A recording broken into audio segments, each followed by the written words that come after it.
Hello, my friends. Today, the topic will be about two different Ishmaels. The one Ishmael of the Torah, another Ishmael of the Quran and Hadith. So let me pull my presentation.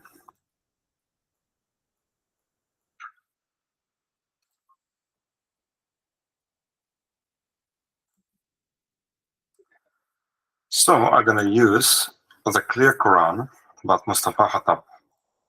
So first we find Ishmael and Abraham building Kaaba in Quran and then in Hadith. And this is a very, very important topic because entire Islam, faith of Islam, is based on that foundation.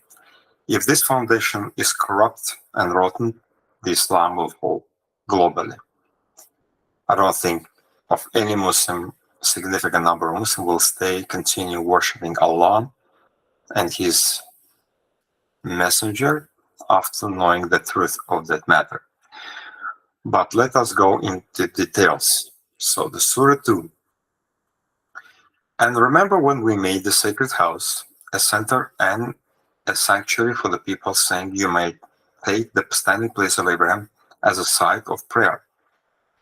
And that's actually, later on in the Hadith, we're going to read more about this standing place of Abraham, and I'm going to show you some pictures.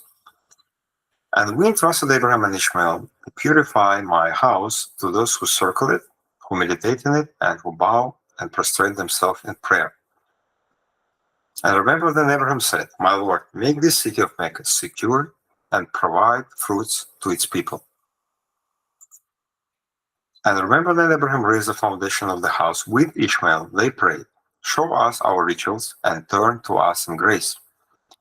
Raise from among them, meaning Arabs, a messenger, meaning, of course, Muhammad, who will recite to them your revelations, teach them the book and wisdom, and purify them.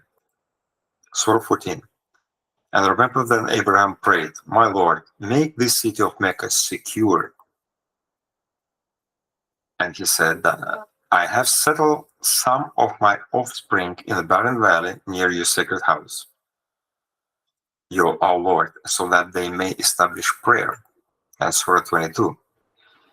And remember when we assigned to Abraham to the site of the house, saying, do not associate anything with me in worship, and purify my house for those who circle the Kaaba, stand in prayer, and bow and prostrate themselves. Call all people to the pilgrimage.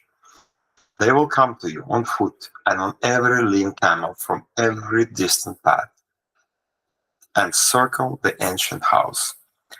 So here we see the bedrock of the foundation of belief that the Kaaba was built by direct order of God to Abraham, given to Abraham and Ishmael. And this means Abraham visited Mecca, Ishmael lived there. And we see that Abraham here praying to God, asking that he will send prophet, specific prophet, of course Muhammad, to the nation of Arabs later on with the Quran. So it's almost like self-fulfilling prophecy. So now we couldn't find that in the Torah for sure, but I'm springing the gun first. Like, let's go and check the Hadith, because Hadith gives more detailed explanation how, why, and when Abraham supposedly traveled to Mecca. So in Sunnah.com, we'll find Sahih Bukhari, and that's Hadith but number 2364. So let's see what it said. The first lady to use a girdle was the mother of Ishmael. She used a girdle that she might hide her tracks from Sarah. Abraham brought her and her son Ishmael, whilst was suckling him, meaning Ishmael was an infant, to a place near the Kaaba and the tree on the spot of Zamzam, at the highest place in the mosque. And then it continues, the prophet further added, when she drank water and suckled the child, the angel said to her, don't be afraid of being neglected, for this is the house of Allah, which will be built by this boy and his father. And then she lived in that way till some people from the tribe of Jurhum passed by her and her child. The child Ishmael grew up and learned Arabic from them.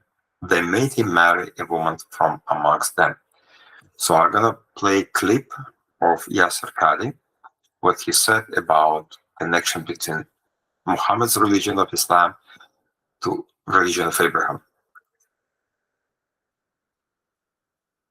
The original Qibla before the coming of the Prophet was Jerusalem, but the original before Jerusalem was Mecca. Mecca was the base. Before Ishaq and Yaqub established Jerusalem, their grandfather, their father Ibrahim established Mecca. And so Islam is indeed continuous, yes, but Islam is the original. Islam is the real deal. Islam is the orthodoxy that all the other faiths really seek. And so Allah subhanahu wa ta'ala is saying, go ahead now and turn your face towards the Qibla. فَأَيْنَمَا كُنْتُمْ, wherever you are in the world, then face Mecca. And that is why Mecca has become the global symbol of the Ummah. Wherever they are, they turn and they face towards Mecca.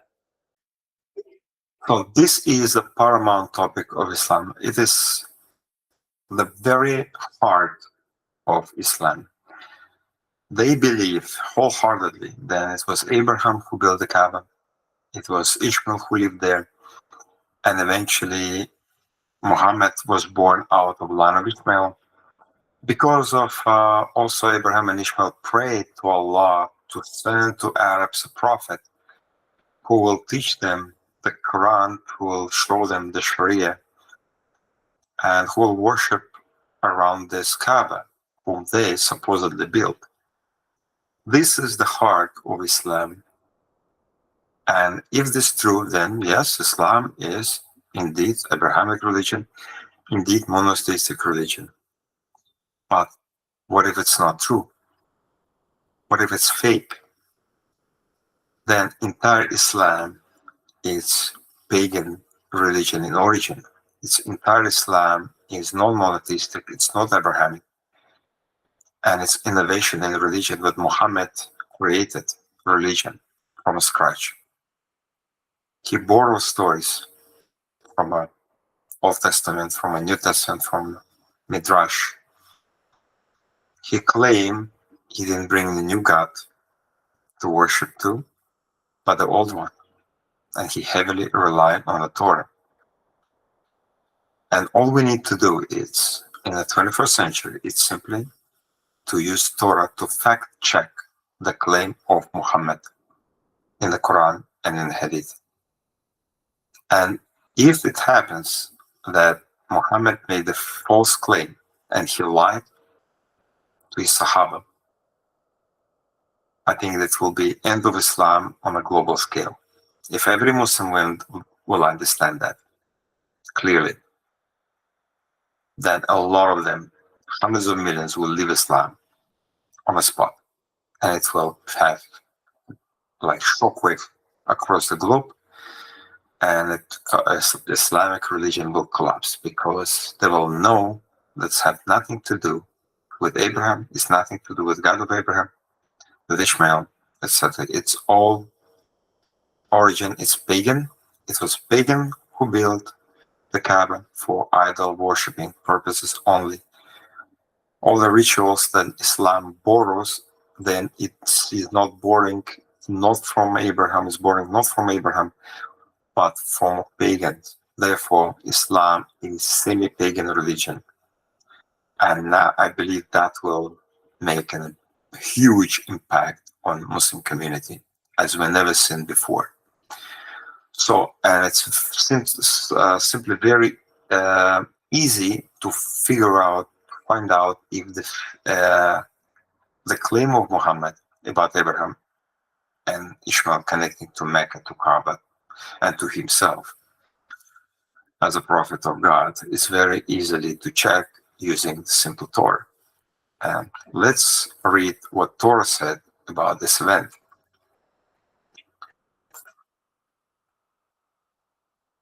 But before we start, we have to remember that at the out of the Quran, Muhammad, he said that the Torah was reliable in his days.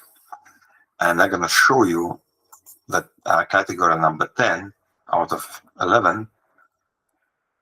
And category 10 is called unbreakable chain, or isnad, about the about the Torah, authenticity of the Torah, from the day of Moses to the days of Muhammad. And here it is, these verses of the Surah 5, 19 and 66. Listen, let us read in a sequence.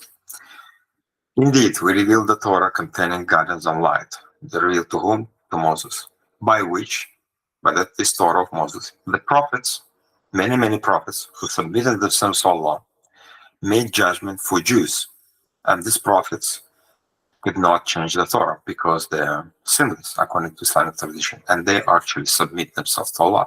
So it's for sure they didn't play with the word of Allah, and they judged the Jews who really didn't follow the God's law.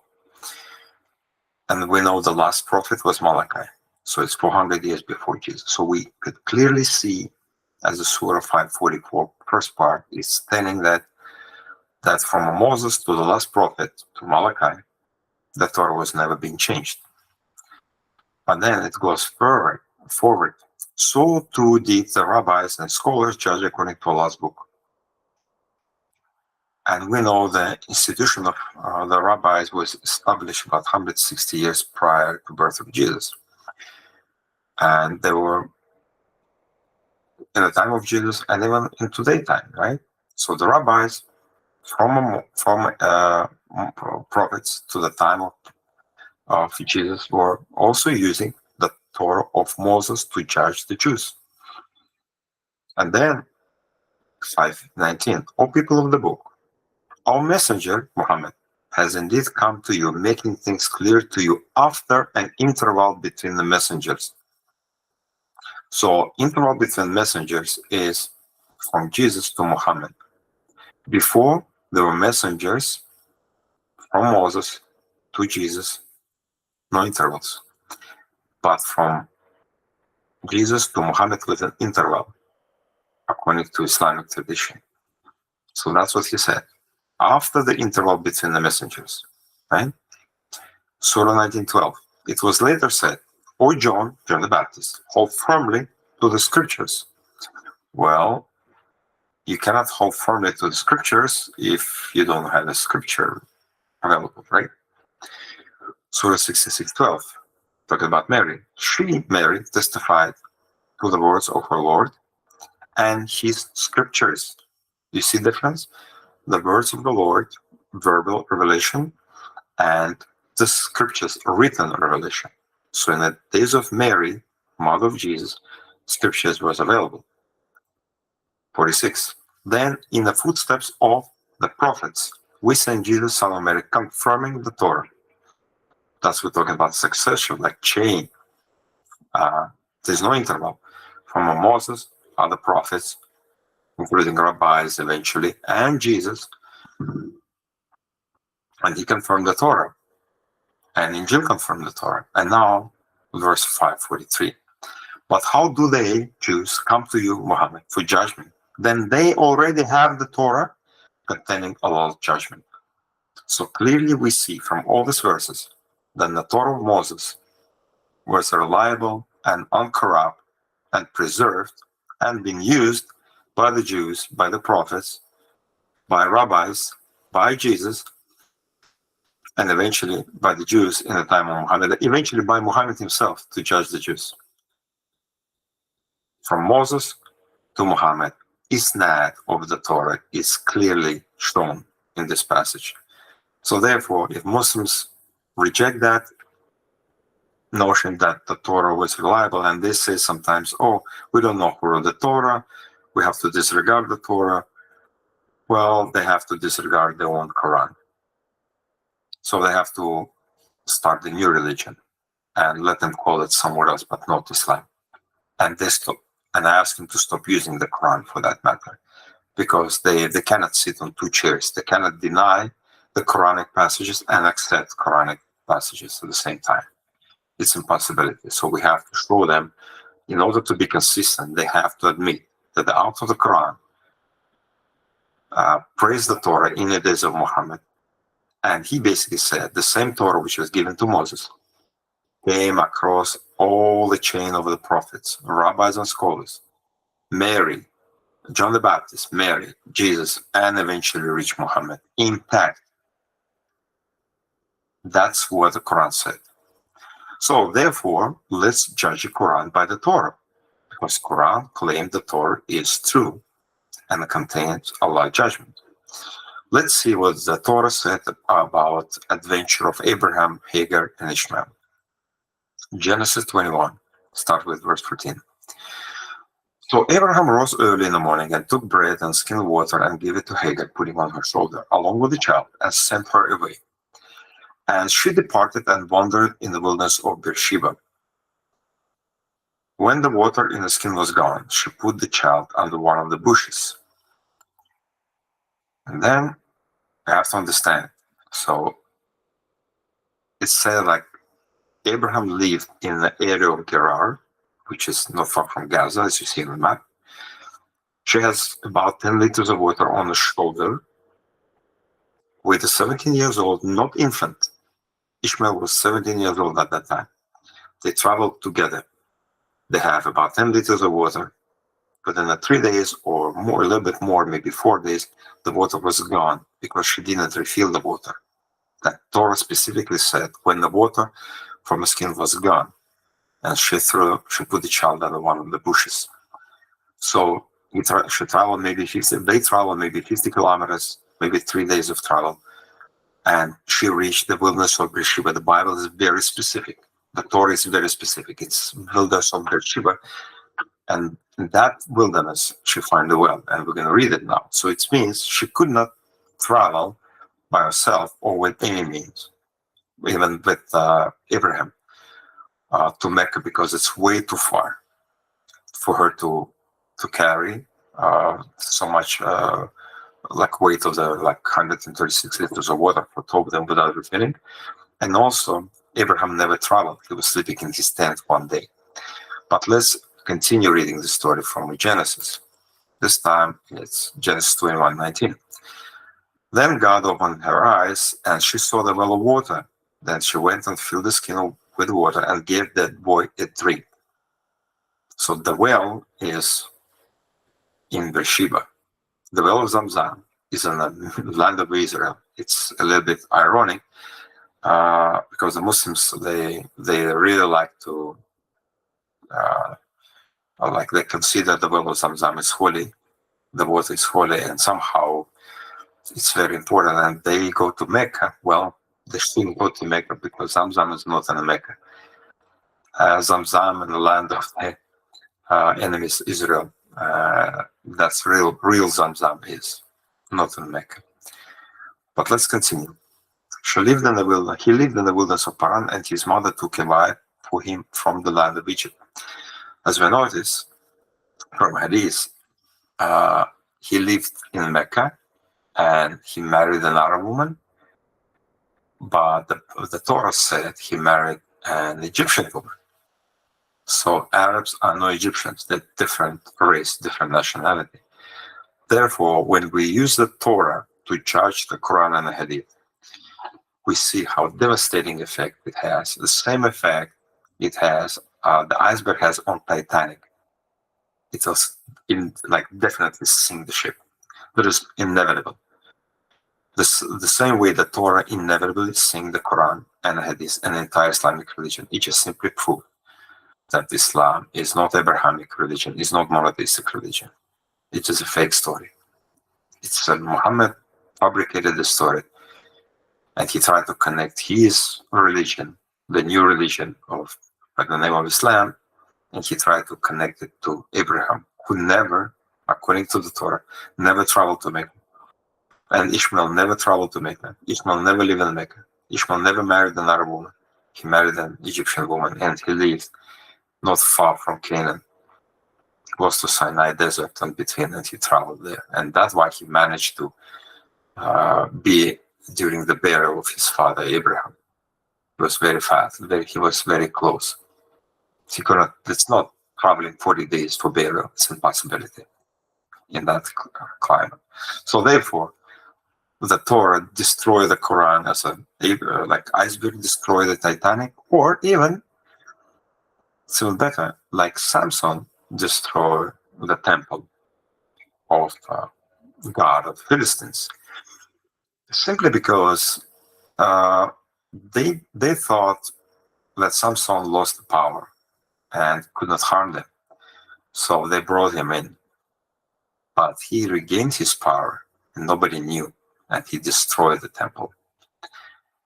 So likewise, the Muslims don't see the Torah threatening to their religion. So some of them say, well, no, the Torah could not be changed. I don't think the Torah was changed. Why not? There's no Trinity in the Torah, right? There's no crucifixion of Jesus in the Torah. It doesn't say, the Torah doesn't say Jesus was Son of God or, or anything like that. There is nothing in the Torah supposedly it questions the doctrine of Islam or contradict doctrine of Islam. It's preaching about oneness of God as Islam preaches. And it's nothing, there is no, Christian Muslims should not be concerned with the Torah. Torah look like neutral. They didn't realize, as the Philistines didn't realize that Samson get his power back. As a Torah has a power. And it has enough power to destroy this religion, as Samson destroyed the pagan temple. So let's continue the hadith and read the second part of the story, which is very interesting.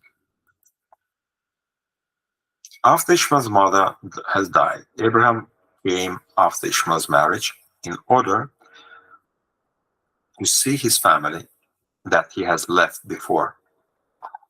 But he didn't find Ishmael there.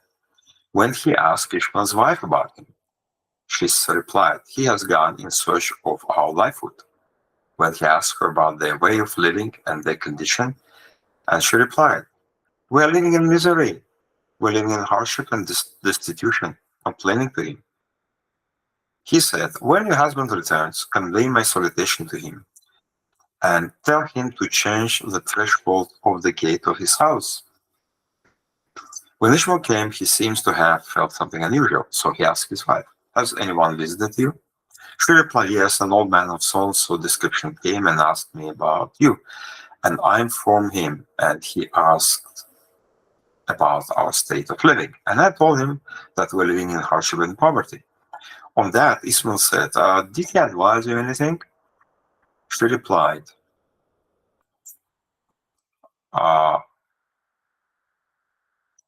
yes, he told me to convey his salutation to you and to tell you to change the threshold of your gate.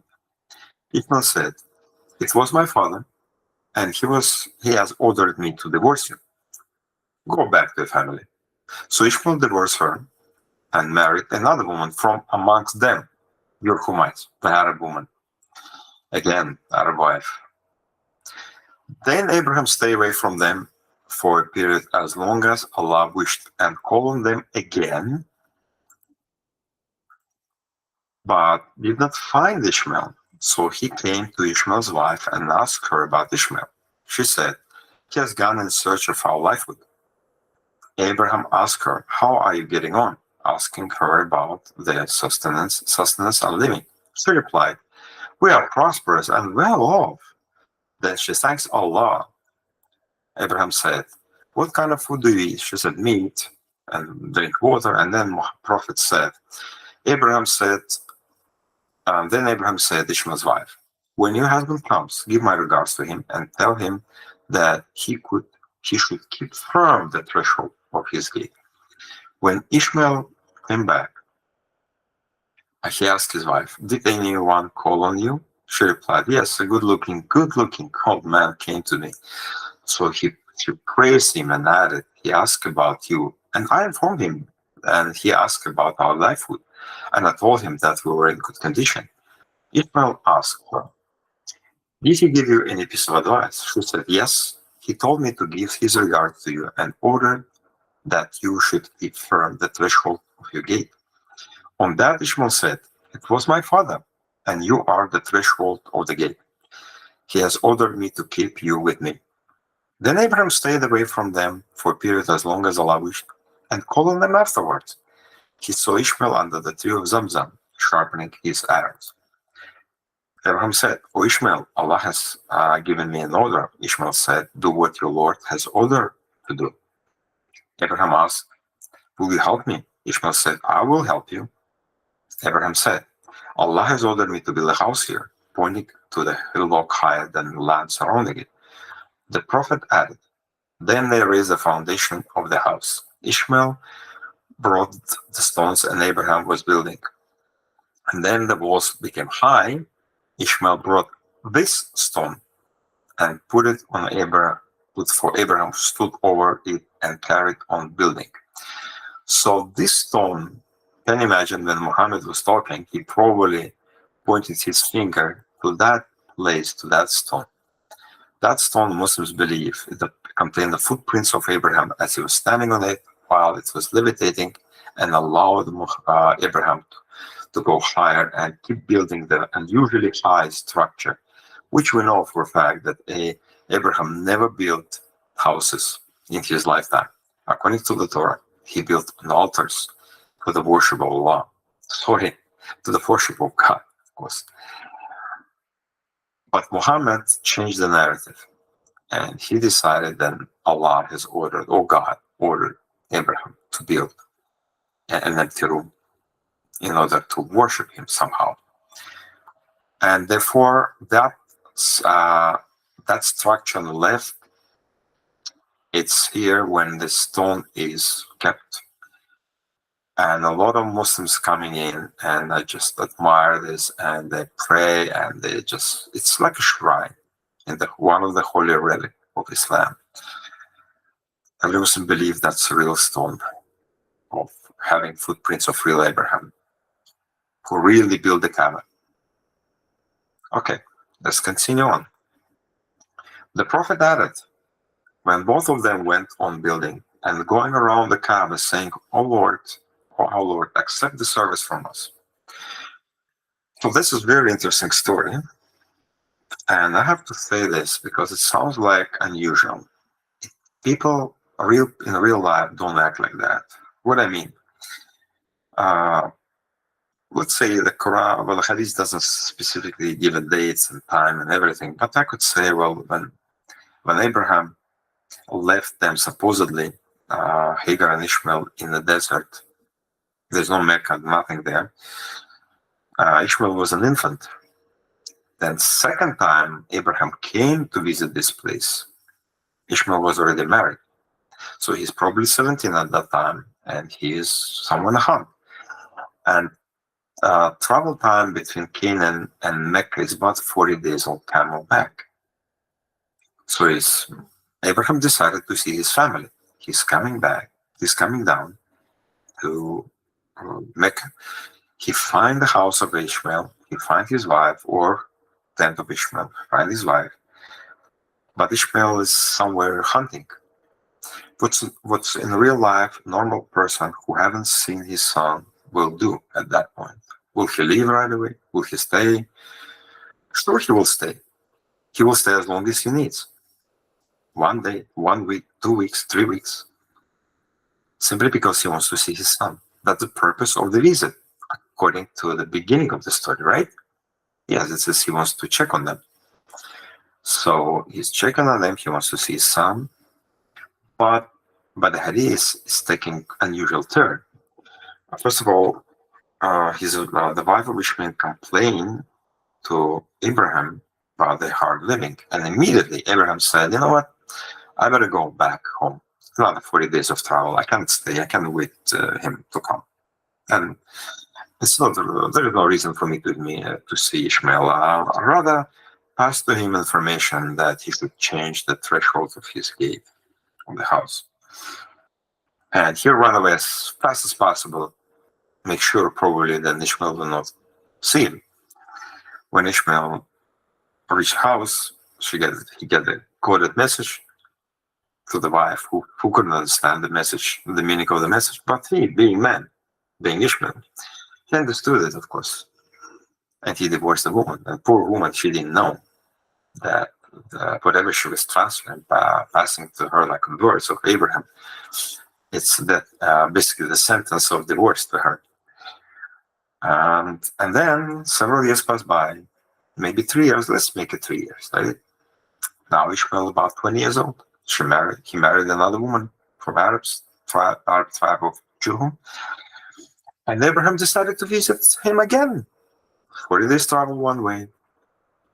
And he sees another woman. This woman is nicer. She's telling amazing stuff about the good living. It's good change, but Abraham didn't change. So he decided to rush home back. So it's like, oh, really? You visit them once, 3 years ago. You went back for 40 days of travel without seeing his son. You're coming back 3 years later. You travel 40 days. I know the Muslims say, well, he used the buraka and he traveled like within seconds, but I don't buy that story. And it's kind of it's like too many fairy tales in a fairy tale and fairy tale and fairy tale, right? Let's keep it simple. He traveled for 40 days, first time, second time, the third time. Now it's his third time traveling within 20 years. And seeing goodbye, he doesn't want to see his son. He rushed away back, 40 days travel, and giving the coded message, living coded message with her. She didn't understand the message. She passed it on to her husband, and he said, oh, that's my father, came to me, and he said, I should keep you. It's, you know what, it's not a real story. It's anecdote. It's anecdote, the purpose of anecdote to convey the simple message. The man, especially a person like prophet like Abraham and Ishmael, very smart. They could, without seeing each other, without knowing each other, they actually, Abraham could leave coded message to a woman, and she couldn't understand it. None of the women can understand it. They're so dumb, right? Correct? But man, they're different. They're smart. They know stuff. They could tell difference from the simple message, which the simple message contained the hidden one. And both times Ishmael used the decode the message correctly and act upon this message. And the woman, poor woman, both of them, good or bad, they didn't understand the message. That's the heart of anecdote. The people in real life don't act like that. If somebody wants to see his son after 17 years of absence, without seeing him before, according to Hadith, we have to remember that Ishmael was an infant when Abraham last time saw him.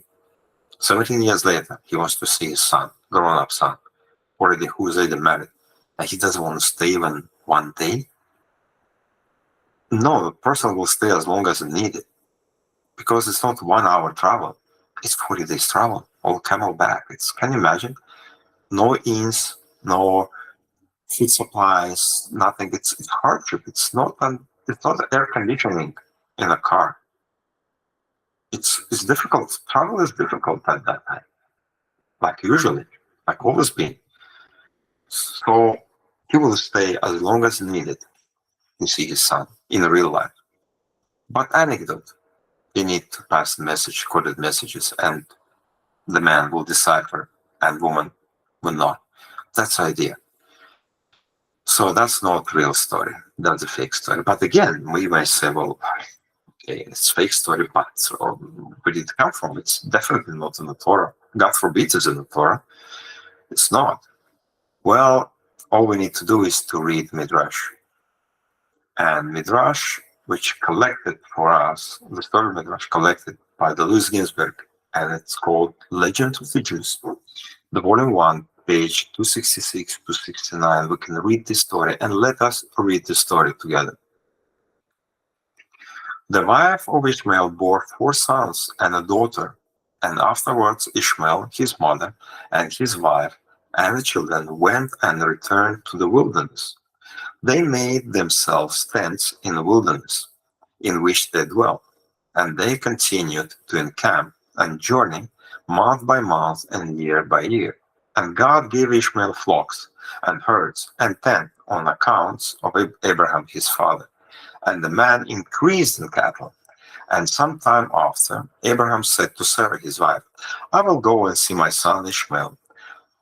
I yearn to look upon him, for I have not seen him for a long time. And Abraham rode upon one of his camels to the wilderness to seek his son Ishmael, for he had heard that he was dwelling in a tent in the wilderness, with all belonging to him. And Abraham went to the wilderness, and he reached the tent of Ishmael about noon. And he asked after him. He found the wife of Ishmael sitting in a tent with her children, and her husband and his mother were not with them.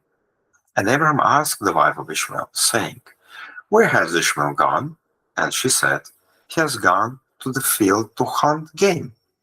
And Abraham was still mounted upon the camel, for he would not align upon the ground, as he had sworn to his wife Sarah that he would not get off from camel.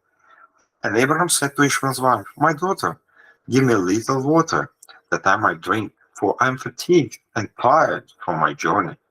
And Ishmael's wife answered and said to Abraham, "We have neither water nor bread."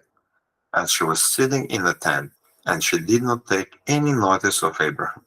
She did not even ask him who he was. But all the while she was beating her children in the tent, and she was cursing them. And she also cursed her husband, Ishmael, and spoke evil of him. And Abraham heard the words of Ishmael's wife to her children, and it was an evil thing in his eyes. Wow, what incredible story, right? She's cursing children, she's beating them, he's cursing son Ishmael. And of course, it's like, we'll be very upset to hear that story. Let's continue.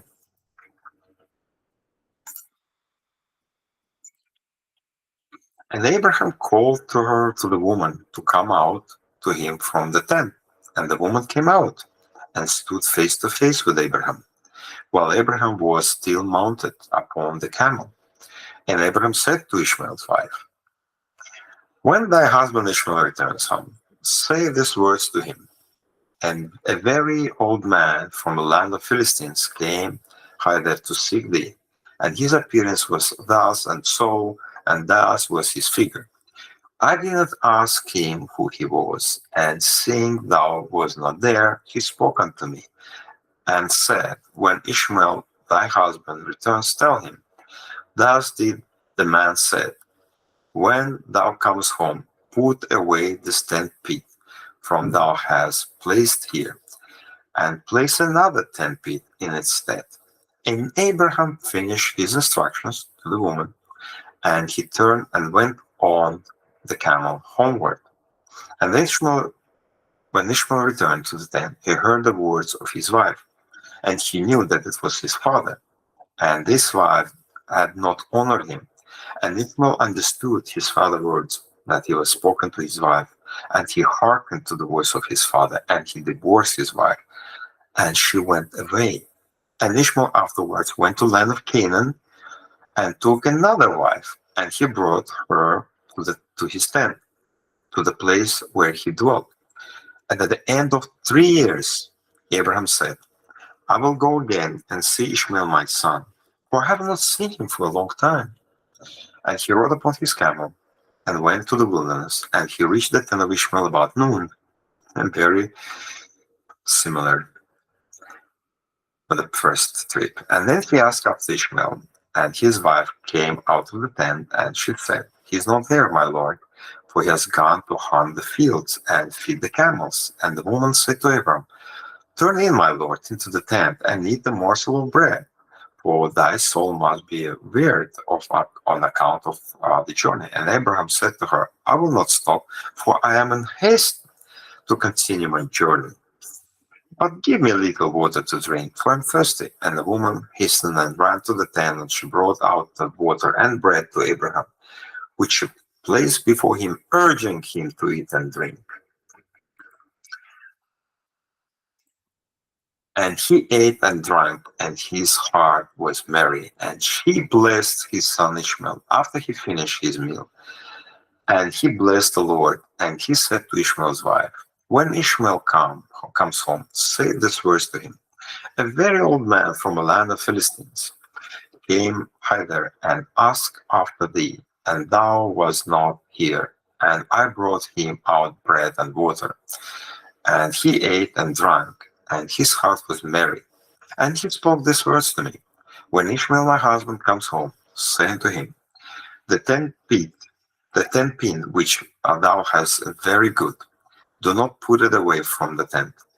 And Abraham finished commanding the woman and rode off to his home, to the land of Philistines. And then Ishmael came to his tent. His wife went forth to meet him with joy and cheerful heart, and she told him the words of the old man.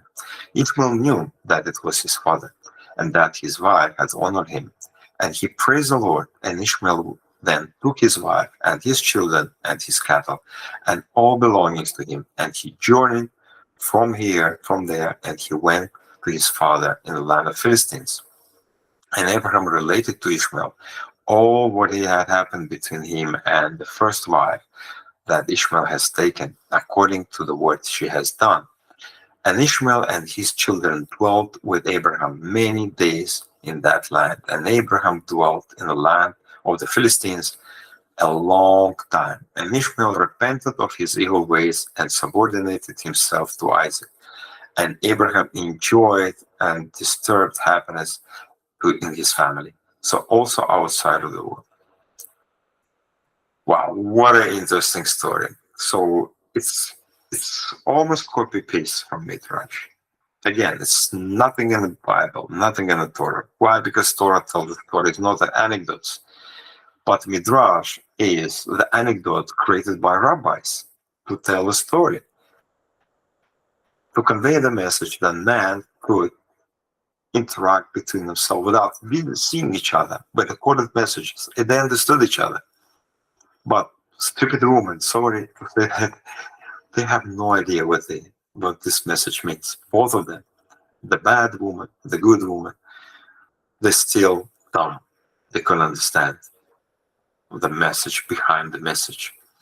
But Ishmael understood. So that's an anecdote, because as we see clearly, when Ishmael at Abraham coming to see Ishmael in the Midrash, after all these years, he somehow decided, he swore to Sarah not to come out from a camel, just to see briefly and run away back. Second time he did the same thing. He said, I'm hastening, I have to go back to my journey. No. It said he wants to see his son, for he has not seen him for a long time. And he did everything not to see his son, because the message must be passed without presence of Abraham. That's a heart of anecdote, the Jewish anecdote. And that partially came, like 75% of this anecdote went into the hadith, because Muhammad didn't know difference between anecdote and real life, between the Midrash and the Torah. He thought that was in the Torah. And therefore, he just repeated the anecdote, the fake story, the fairy tale in the hadith. And now let's compare the Torah's timeline of Ishmael with the timeline of the hadith in the Quran. So Ishmael lived the privileged life because he was growing up with his father. He was circumcised at the age of 13 by his father in the land of Philistines, in the land of Canaan. Then Isaac was born. So before Isaac was born, he was sole heir of the Abraham's wealth till Isaac was born by the age of 14 of Ishmael, right? After that, for 3 years, Ishmael was the firstborn with the 2/3 of inheritance. He lives surrounded by hundreds of servants amongst loving parents. Only at the age of 17, he lost the right of inheritance. After that, Ishmael never saw Abraham again. The Midrash is telling the fake story.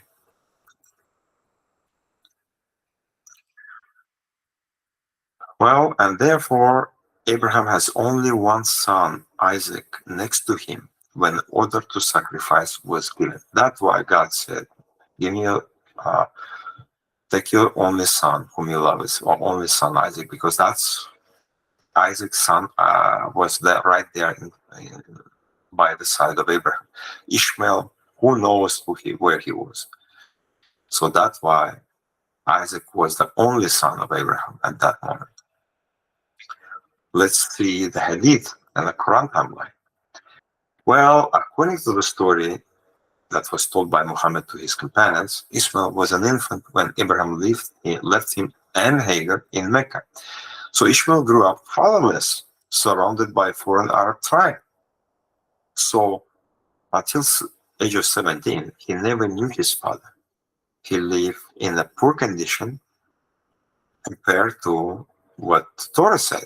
It's totally different situation. It's totally different Ishmael.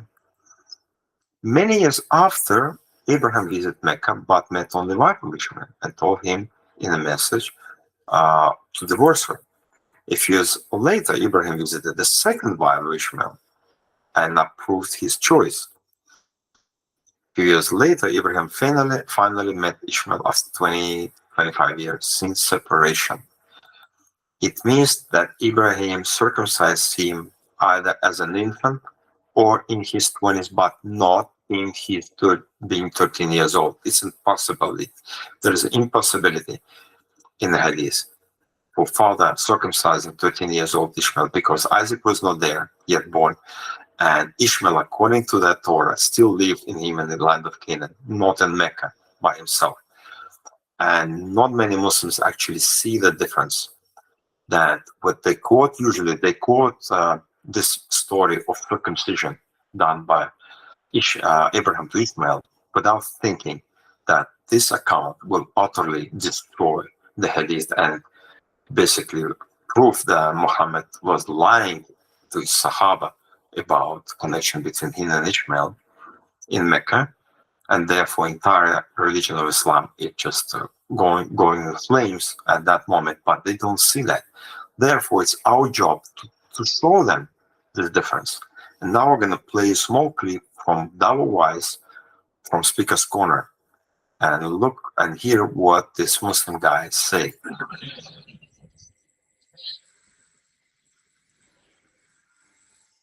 Abraham, Isaac, and Jacob. There's a covenant given. Wait, no. Who was the first one in the house of Ishmael who was circumcised? So in the house of Abraham. Let's see if he knows his Bible. Who was the first one circumcised? Right now. You see, the reason you're quiet is because you know you have just spoken a lie now. Yes, you said it's a covenant for Abraham, Isaac, and who said Jacob? You did not mention Ishmael. In fact, you said categorically not for Ishmael. But you were in the house of Abraham. In the house of Abraham, you know what was the first one Jacob? Yes, I know. No, who was circumcised first? That was the question. No, Abraham was. After Abraham, who was the second one? Who was the second one circumcised? Was it Isaac or was it Jacob? No, it was Ishmael. So this man here, he lied by saying that he was Ishmael. Amazing, eh? In his own words. Well, you could say maybe like these Dawa guys, they don't know. They're not really educated. They're not thinking thoroughly. They don't compare stories side by side. And they make mistake. Sure, I'm going to show you a website. And we're going to read the words of one Imam I personally met. That's a website. And here's a screenshot of what he said in his article about Ishmael. Let's read together. As a matter of fact, Ishmael was not excluded from the covenant, meaning circumcision, but was rather part of it. When the covenant was established to circumcision, Ishmael was included. And here's a quotation of that verse. Abraham was 99 years old when he was circumcised, and Ishmael was 13. Abraham and his son Ishmael were both circumcised on the same day. Genesis 17, 24, 26. So Imam, as well as this Dawa guy, they cheered for the Torah. They use the verse of the Torah without thinking that it's destroying the account was given by the Prophet Muhammad to Sahabas. So they use this to prove their point without knowing or understanding the second message of destruction to Islam, which contains. So here's what he said. In summary, the evidence is clear. Evidence based on what? Circumcision of Ishmael. That God promised to bless the nation of the world through Abraham's sons is more applicable to Ishmael rather than the other son. So Imam said, look at this. Ishmael was circumcised the first guy at the age of 13.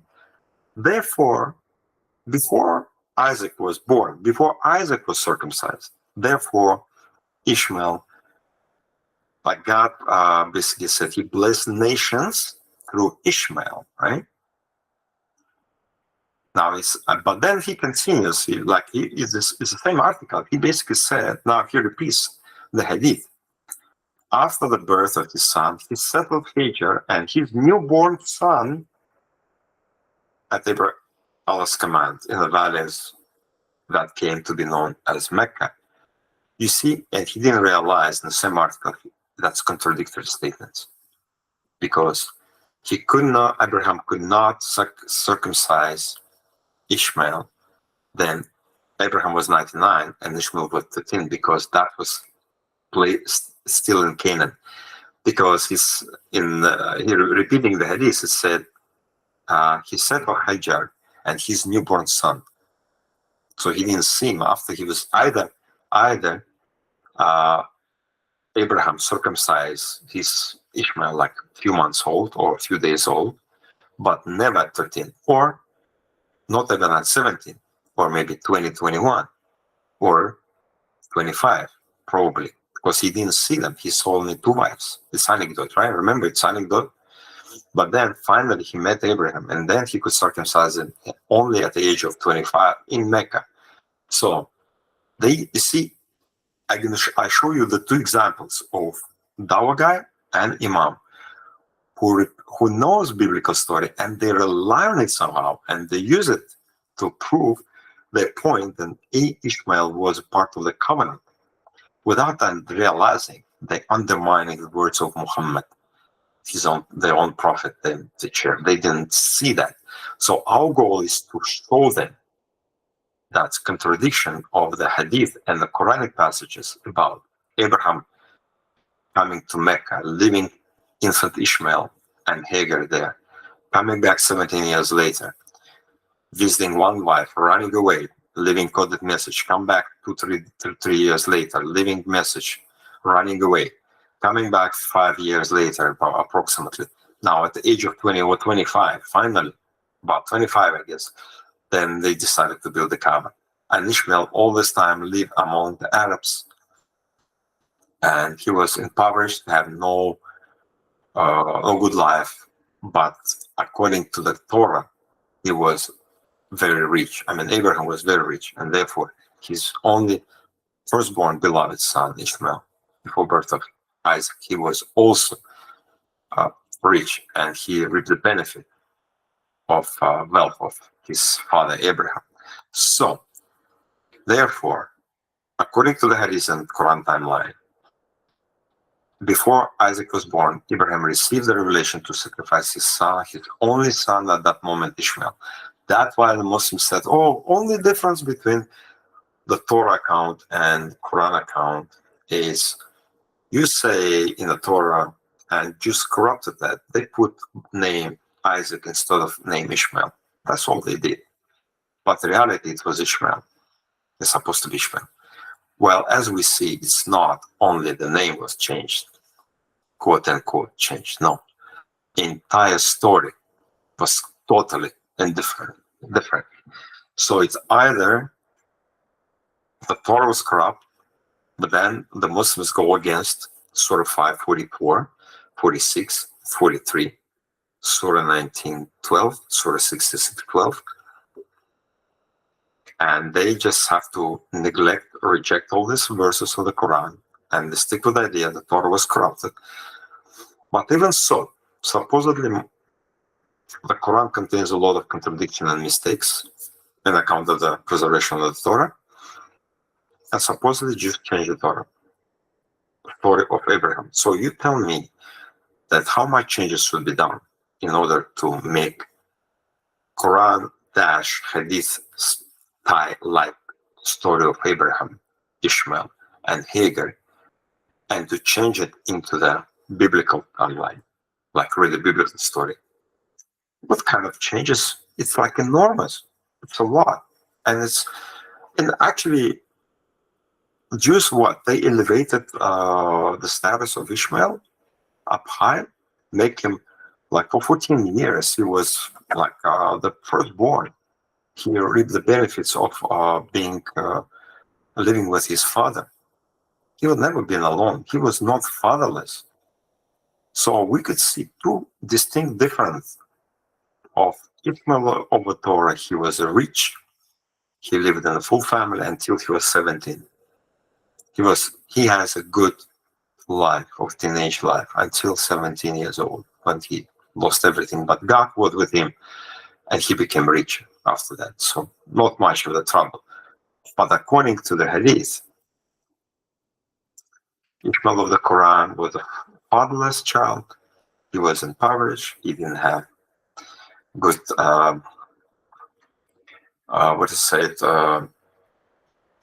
we could say now he didn't have good education, maybe, and he lived among strange people. So that it's not only difference we have between the Quran and the Torah, and Hadith and the Torah, not only in the name of the son who's supposed to be sacrificed by Abraham, but entire personality of Ishmael as it portrayed in the Torah and the Quran. They are totally and utterly different. There is no comparison. There is no connection between them. And half of the Hadith, more than half of the Hadith, it's fairy tales, anecdote story borrowed from Midrash directly. So we know that Muhammad abused the story of Abraham. He lied to his Sahaba, saying that it was Abraham who built the Kaaba. No, it's also the pagan origin. The Kaaba was not built by pagans, it was built by Abraham. But then the Arabs corrupt their ways and they start abusing this structure, and they turn into the pagan shrine. But originally it was not a pagan. Therefore, when I reinstalling I kind of reset, I make a great reset of the original, and I'll bring the original religion of Abraham back, and the Kaaba should be cleansed from all idols, well, except one stone still there, and that's what's supposed to be. Right? That's what's happening when Abraham and Ishmael supposed to build the house.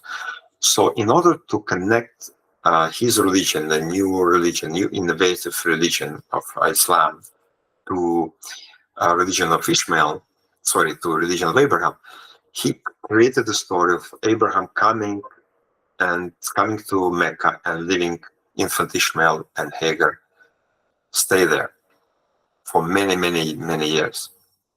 And then keep coming at least 3 more times. And on the 4th time, he actually sees like 25-year-old Ishmael, and they build the Kaaba. Supposedly, they built Kaaba together. And they prayed very specifically, saying, send the prophet to these people, send the book to these people. And of course, prophet is Prophet Muhammad, and the book is Quran. It's so convenient story for Muhammad to use. Well, fortunately for him, the Torah survives, and the copies of the Torah, which predates the birth of Muhammad, in Greek, Septuagint, in Latin, Vulgate, they all survived. They all predate the birth of Muhammad, and they tell story otherwise. And of course, the Dead Sea Scrolls, which is the most powerful argument against Islam today, because this Dead Sea Scrolls in Hebrew. And we know, if we're going to compare whatever survives on Dead Sea Scrolls, the stories of Genesis, stories of Exodus, and the stories of Torah, they are exactly the same, in spite of small and insignificant differences. So therefore, we have to say that Islam is semi-pagan religion, which Muhammad created, tried to mimic the Torah as he thought, or even gospel as he thought. But in actuality, he repeated some stories from a midrash, from Jewish later fabrication, which based on the Torah. And then, of course, the fabrication of so-called Gnostic Gospels as well. And that's is the end of Islam as we know it. So thank you very much for watching, and until next time, God bless.